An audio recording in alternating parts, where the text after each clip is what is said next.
I mentioned the other day about how the Prime Minister is going to be banning cigarette sales to people who were born from 2009 onwards. That would be 14-year-olds now. And then for the next generation up, they would never be able to buy cigarettes, pipe tobacco, or cigars. And it struck me that when I made that recording and I talked about that, and basically what was happening was freedom of choice was being taken away, it struck me, I thought at the time, I said, how will they possibly police it? How will you know if somebody's 14 or 15 or as it went on, if you were 20, 21 and you were from that generation? How would you know the cutoff point? And how would it be policed? And of course, somebody very, very quickly in the comments said, Richard, you're not using your noggin. Of course, it's with the digital ID. That digital ID that knows your birth date to the day, to the second, probably. And so you would go to purchase whatever it is you wanted to purchase, and then you would be refused. And so if somebody was a couple of days older than you, they would be allowed to have those cigarettes or pipe tobacco or cigars, whatever it is, but you wouldn't. And this is where it gets you. And so it's the Prime Minister has decided whether you are able to enjoy say a pipe full of tobacco and be meditative and enjoy yourself, or have a cigarette, and not let you make that decision for yourself. Because he thinks he knows best. And one can't help imagining that some of these rich tycoons are probably sitting there with their cigars, being very happy and content in smoke-filled rooms, planning things. So why should they? Why should they be able to tell us what we can and what we can't do?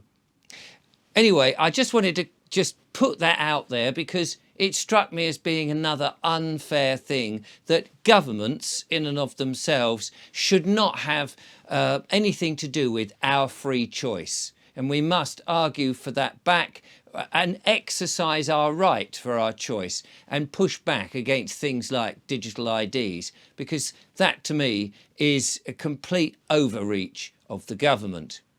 Another overreach has in recent times, of course, been that medical intervention in which people were persuaded to have a certain amount of poison, let's say, shoved into their bodies when we had that problem a couple of years ago. And of course, we've seen a lot of people as a result falling down, becoming harmed and dying as a result of a medical intervention. The GPs, the doctors, the surgeries, the health surgeries up and down the land, those GPs, they were also pushing all of this. Well, I had a letter from one of my viewers, and I wanted at first to read it out. He said you can, and I read it, and it was so stringent. It was so on the money. I thought I daren't read this out because the platform that I'm on would not let me broadcast it and would probably shut it down. It was full of absolutely hard, honest truths, which would, of course, cause a few problems because they don't like the truth coming out. So I thought I would, instead of reading the letter, I would tell you about it. And this gentleman, he wrote to his GP and he said, I'm not using your services anymore. That's it. I'm finished with you.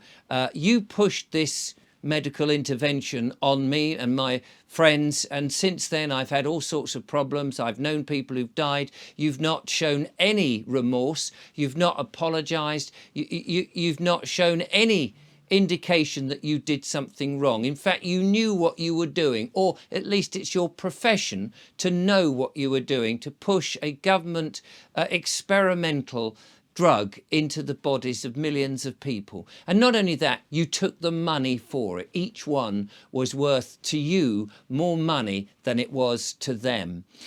And anyway, he goes on like this, and I can't say his actual words because, as I say, they would breach the terms and conditions, and obviously I want to keep the channel going. But he put them he took their feet to the fire and told the GPs exactly what he thought of them, and exactly the fact that they were dispensing with their Hippocratic oath, and that they had put money in front of patients. And so he said, I'm not doing it. I'm not doing it. And he wished that other people would withdraw taking up the opportunity, because this is where the GPs make their money. If they don't have any patients, they go out of business. Well, if the GPs have been causing chaos and mayhem up and down the countryside and effectively poisoning people with this medical intervention, but not only that one, but what about the children? The children that are born that are being forced to have certain, I don't want to use the word in this context, but you know what I mean. At certain stages in their life, they've been told that it was going to be good for them. And yet we've seen, have we not, the increase in autism. We've seen ADHD. We've seen mental illness with young babies. As soon as they're almost born, they're being injected with something. Their own actual immune system is not given a chance to kick in and deal with stuff. Older people now are being influenced to come and have a flu thing, and who knows what's in that. I personally I've never had a flu jab in my life. I didn't have the medical intervention, and I take very few pharmaceutical drugs, if ever. I have in the past, of course. I've been subjected to that like most people, but for many, many years I haven't, and I certainly didn't fall foul of the medical intervention that we were being told that we had to have. And to be honest with you, now that I'm eating farm foods and things like that, I've never felt better.